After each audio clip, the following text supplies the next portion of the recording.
About not just any old polygon, but every polygon kind of out there. So we've been focusing on triangles and quadrilaterals, and then yesterday we rolled into just any polygon. So one more time, everybody, shout it out. Triangles. Triangles, what do the three angles add up to? The triangle angle sum is what? 180. 180. Quadrilaterals. Quadrilaterals. Any quadrilateral adds up to what? 360. Thank you. Now after that, I don't know. Well, I do know. But I don't remember consistently. So when I say a pentagon, hexagon, decagon, I don't expect anybody to remember that, nor do I remember that consistently. But what I do want you to kind of take away from that is that pattern that we saw, that n minus 2 times 180. That's where I want to be at. All right, let's shout them out.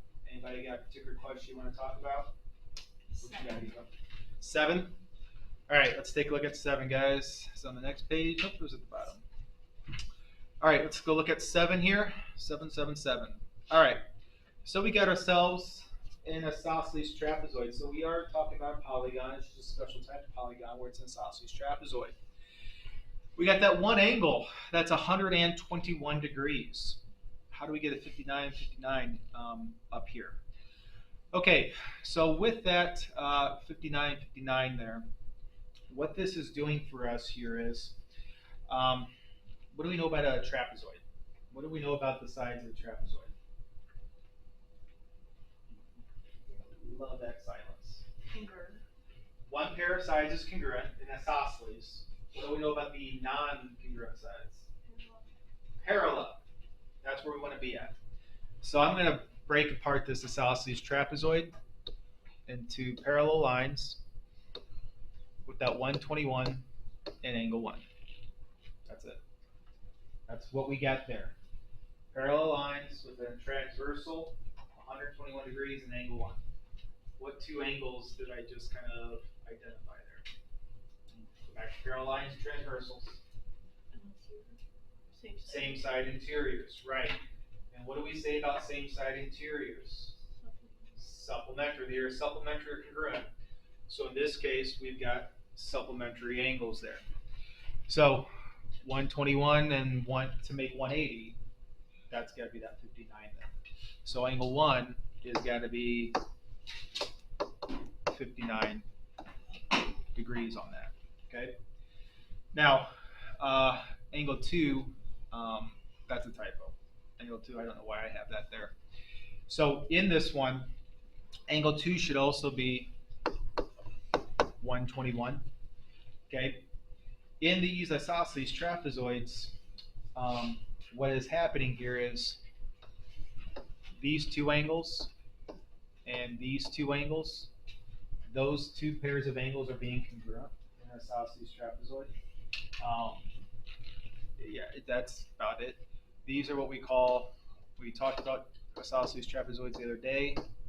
We just call these base angles. I didn't necessarily talk too much about the base angles. I didn't say that, I just said bases because they don't come up too much, but they did. So those are called base angles, and those base angles, we call them, those base angles, they are congruent to one another.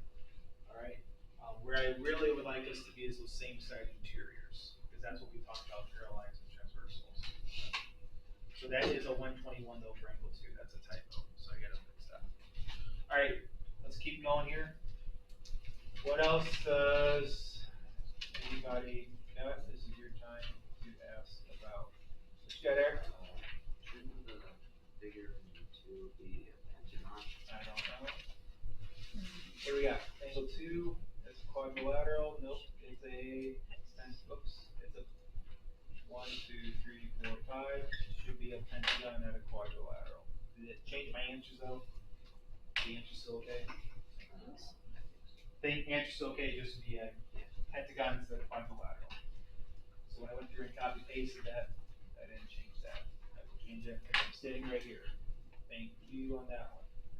Like I said, you guys are my first line of defense, so alright. What else we got? Brianna. 10B? Sure. Let's look at 10B, everybody. 10B. 60-sided polygon.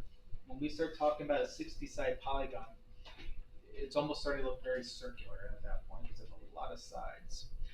Suppose the figure is, again, we're always talking about really pretty much regular polygons at this point. What's the interior angle measure? So a single angle in that 60-sided polygon. Right up there, I'm assuming then you calculated the interior angle sum. All 60 of those angles are quite a bit, 10,440. So that's got divided equally now 60 different ways. All right, so it's 10,440 divided by 60. So if I take that 10,440 as my calculator warms up for the day, I'm assuming that turns out to be open okay. 10,440 divided equally 60 ways. There's that 174. Okay, so each of those 60 angles in there, they're all congruent because it's regular, is 174 degrees.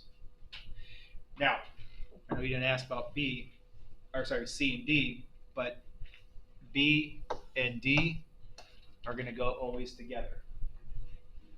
One is interior, the other is exterior. I talked to you about that yesterday. The interior, exterior of any polygon is always what? Linear pair, supplementary, right? 174, you're going to always find that exterior as a linear pair. These two answers are always going to sum to 180 degrees every flipping time. So 6 degrees. Okay? And this should be our first answer no matter what. You shouldn't have to think about that. The sum of the exteriors, no matter what shape it's going to be, is always going to be 360.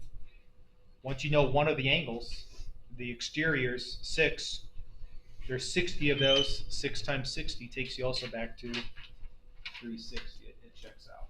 Okay? All right. Today I think I saw a hand going up. Can you go over one? Which one? One. 1. Go back to the other side, guys, and let's look at 1 real quick. So up at the tippy top there, what shape did we have? It's a hexagon. So I don't have my table from yesterday that we filled out and developed that pattern. So I don't know right now that in a hexagon that there are 720 degrees in a hexagon. So how do I remember that there are 720 degrees in a hexagon? And I'm not going to memorize that table. That's just silly. Okay? But what I want to remember is 180 times how many triangles are inside of the hexagon. We connected the non-adjacent sides. So it's a hexagon, there's 6 sides. I'm adjacent to Chloe, I'm adjacent to Eric. I wanted to connect all the non-adjacent ones. So when we did that, we turned out to have 4. And we created that, again, that's the dude. That's the formula that I want you to remember that goes with this. It's always the number of sides minus 2 because, again, I'm not going to connect it to my 2 adjacent sides. It's always going to be the 2 minus that 2. So 6 minus 2 is 4, and 4 times that 180, that's going to give me that interior polygon sum. That's where my 720 is coming from. That starts that whole problem. Okay. 720, boom, I'm right there. Or, hey, what's the exterior angle sum? It's always going to be 360. Mm-hmm. Got that 360, I got that 720, whatever you want to do. It's nice and regular, it's a nice looking picture. Divide that by however many sides there are, how many nice equal angles there are. Yep, divide that by 6. 720 divided by 6, 120. Everything's a 120 or 360 divided by 6. That's 60. And what do we know about that one more time? It should always make a linear pair. Okay? So we got ourselves a linear pair right there.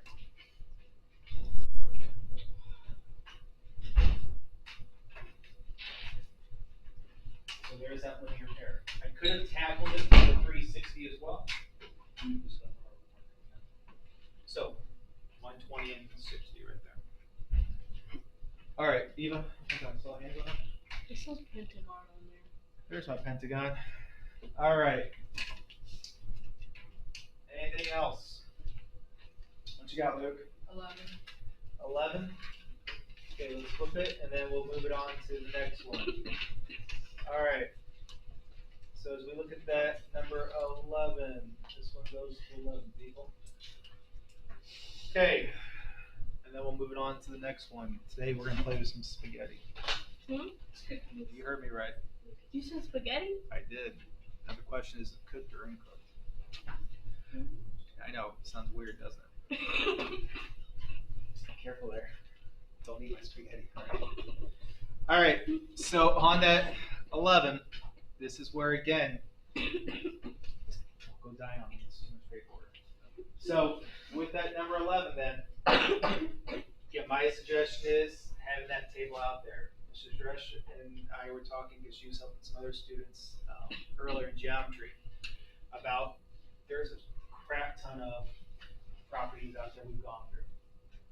I've been doing it for years. Mrs. Dresch has been doing it for years. Do we remember them all ourselves? Mostly, but there are a few that we got to double check ourselves on. How long have you guys been doing it? 2 days, right? A few days longer, but if you're a note card type of person, or having that table out there would be helpful for you. Okay? So going through and remembering that flow chart as well, that family tree that we put together is where it's at. So on these, seeing through of which ones get our checks and where they're located from there.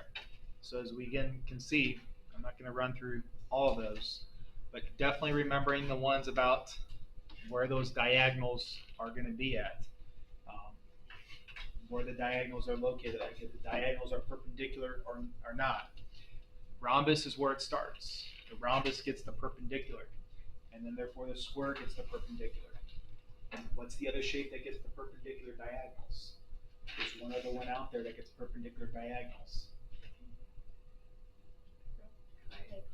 Kites. Kites get the perpendicular diagonals. Okay? So, diagonals that are congruent. The first one that gets diagonals that are congruent is the rectangle. And then anything below the rectangle gets congruent diagonals. Squared gets it. There is one other one out there that get congruent diagonals. I don't know if I have it up here or not. I don't. It's the isosceles trapezoid. Oh, right here, right below it. Sometimes it does. Not every trapezoid does it, but a specific type does it. It's the isosceles trapezoid. I can't tell you there's a right way to do it or anything. It's just kind of what it boils down to then, kind of like memorization, like biology or social studies. Okay. Rhombus is a rectangle. Keep that family tree in mind. A rhombus is a rectangle. They're on the same level. Square is a rhombus. Where's that at? Square is a rhombus is a, yeah, that's a true one because a square is below a rhombus, right? But a rhombus is a square. No, that's not the case. Okay. So diagonals of a rectangle. The diagonals of a rectangle are perpendicular. That's never true. Okay, the diagonals of a rectangle are perpendicular. You could have said also sometimes, but where's that sometimes going to happen? And I would have been fine with that if you say me my square. Okay, so there's a few things where you could be sometimes okay it, but tell me where that would happen. The square would happen on that one. Okay. So yeah, you got to know your properties. Make sure your name's on it. Throw in the basket. Where were those at? First one, 4, 5, 6 was a. Yes. 1, 3, 5 was a. No. 3, 4, 5. Yes. Hey, that's a special one. Right. Right what? Ankle? Oh, no, yeah, I know. Yes, that's a right triangle actually. The 3, 4, 5. 3, 5, 6 was a. Yes. 2, 7, 8. Yes. 1, 4, 5. No. 2, 3, 4. Yes. 5, 6, 7. Yes. 2, 5, 8. Okay, now I'm going to put 2 minutes on my clock. Answers that we did there.